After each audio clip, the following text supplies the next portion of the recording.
हकार कपालिक अघोर साधना में आपका स्वागत है।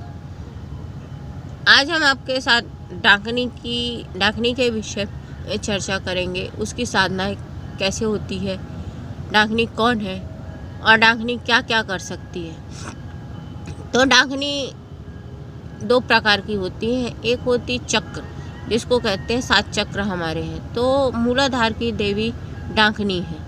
उसी तरह देवी देवताओं की यदि हम बात करें तो डाकनी एक बहुत उग्र देवी है। ये काली की गढ़ या काली की दासी होती कहते हैं। इनकी साधनाएं कैसे होती हैं? पहली बात तो डाकनी नाम सुनते ही हमारे मन में एक बहुत डरावना भय उत्पन्न हो जाता है कि डाकनी बहुत खतरनाक होती है और बहुत बुरी शक्ति होती है। लेकिन ये गलत है, ये हमारा भ्रम है। डाकनी बहुत सुंदर मोहक रूपवान होती है, क्योंकि ये काली की गण या काली की दासी होती है। यदि आप डाकनी की साधना कर रहे हैं या डाकनी आपके पास सिद्ध है तो काली की सिद्धि बहुत आसानी से और जल्दी हो जाती है। डाकनी की साधना करने वाले डाकनी के साधक को सम्मोहन शक्ति और दूसरों को वशीभूत करने की शक्ति बहुत डाकनी के साधक को वशीकरण करना, सम्मोहित करने की शक्ति मिल जाती है। उसको भूत, भविष्य और वर्तमान देखने की दृष्टि प्राप्त हो जाती है। गांव में यदि आप डाकनी का नाम लेते हैं तो डाकनी को लोग बहुत गलत समझते हैं कि बहुत बुरी होती है, डायन होती है। तो ये सब एक भ्रम है हमारा। डाकनी विध्वंस और विनाश की देवी है। अगर इनकी कृपा आप पे हो जाए तो आपकी ज़िंदगी आपकी 7 पीढ़ियां बन जाती है, और अगर आपसे रुष्ट हो जाए तो आपका विनाश निश्चित है। यदि डाकनी की क्रिया किसी के ऊपर की गई है तो उसका काट सिर्फ वही साधक कर सकता है जिसके पास डाकनी सिद्ध है, अन्यथा इसकी कोई काट ही नहीं है। जिस प्रकार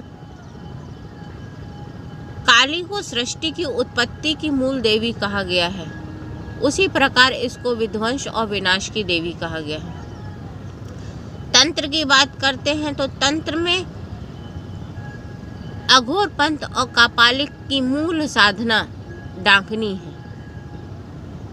इसको कापालिक गुप्त रूप से करते हैं, क्योंकि इसमें बहुत सी ऐसी क्रियाएं की जाती हैं जो गुप्त होती हैं। इसको हम सबके सामने नहीं बता सकते हैं।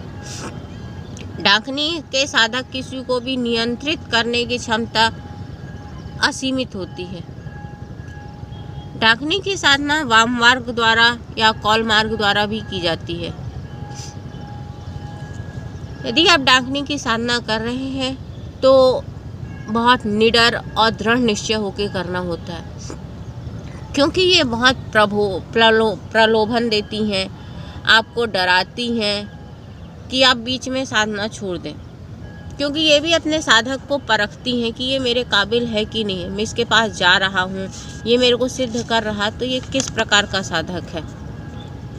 यदि डाकनी सिद्ध हो जाती है तो भूत, पिशाच, किन्नर, गंधर्व, बहुत सी शक्तियाँ अपने आप से जुड़ जाती हैं। तो इसकी साधना जितनी कठिन है उतनी ही सरल है। डाकनी की साधना 21 दिन की होती है। आप किसी भी अमावस से शुरू कर सकते हैं। इसमें काले या लाल वस्त्र का उपयोग किया जाता है और इनको बकरे की कलेजी, शराब, ये सब दिया जाता है भोग में। और भी कुछ ऐसे सामान हैं जो हम आपको बाद में बताएंगे जब आपको साधना करनी होगी, क्योंकि इन सब चीज़ों को हम पब्लिकली नहीं बता सकते हैं। अघोर पंथ और कपाल में कुछ बहुत सी ऐसी क्रियाएं होती हैं जिनको हम साधारण लोगों तक ऐसे आम भाषा में नहीं समझा सकते और ना ही बताना चाहिए, इसलिए इनको गुप्त रखा गया है।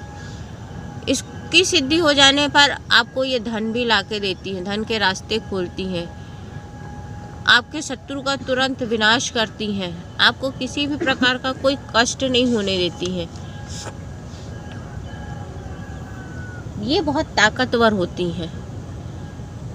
आपको इनको हर अमावस के दिन भोग देना आवश्यक होता है। जब हम साधना करने के लिए बैठते हैं तो ये हमको संभोग का प्रलोभन देती हैं, बहुत सुंदर और रूपवान होती हैं। तो बीच में साधना खंडित करने का इनका पूरा उद्देश्य रहता है कि आपकी साधना खंडित कर दें। इसलिए साधक को बिल्कुल दृढ़ होकर करना चाहिए। साधना में बहुत प्रकार की ऐसी ऐसी चीज़ें होंगी आपके साथ जिसकी आपने कल्पना भी नहीं की है, क्योंकि ये काली की गण है जैसा सभी जानते हैं। तो इनकी जो शक्ति है वो असीमित है। हर कोई इसको सिद्ध नहीं कर सकता, या हर कोई के पास ये सिद्ध नहीं हो जाती बहुत आसानी से, और ये एक बार में सिद्ध नहीं होती हैं, ये भी एक सत्य है। इसको 3 बार करना पड़ता है तभी डाकनी की सिद्धि और प्रत्यक्षीकरण होता है। इसको आप किसी नदी तट पे या बहुत पुराना बरगद का पेड़ हो, और सबसे अच्छी जगह तो शमशान होती है।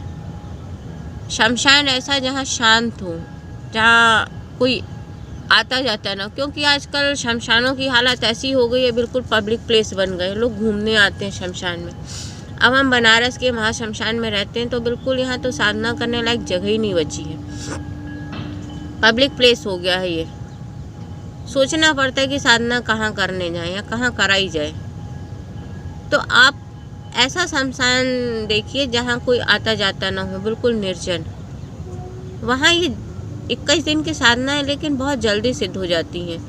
कहने को 4-5 दिन में ही ये बहुत सारे आभास कराने लगती हों, 7 दिन में तो आपके सामने भी खड़ी हो जाती हैं। पर हमें अपना पूरा जो हमने संकल्प लिया है 21 दिन का, उसको करना आवश्यक होता है, नहीं तो ये बीच में धोखा भी दे देती हैं। इसमें खप्पर भरा जाता है। खप्पर में क्या भोग रहता है, वो कुछ विशेष प्रकार का होता है और वो देना पड़ता है इनको भोग में। तो जिस किसी साधक को डाकनी साधना करना है वो हाँ इस नंबर पे संपर्क कर सकते हैं। अघोर पंथ की कोई भी गुप्त साधना या कपाल तंत्र की कोई भी साधनाएं हों, आप हमसे संपर्क कर सकते हैं। जय महाकाल।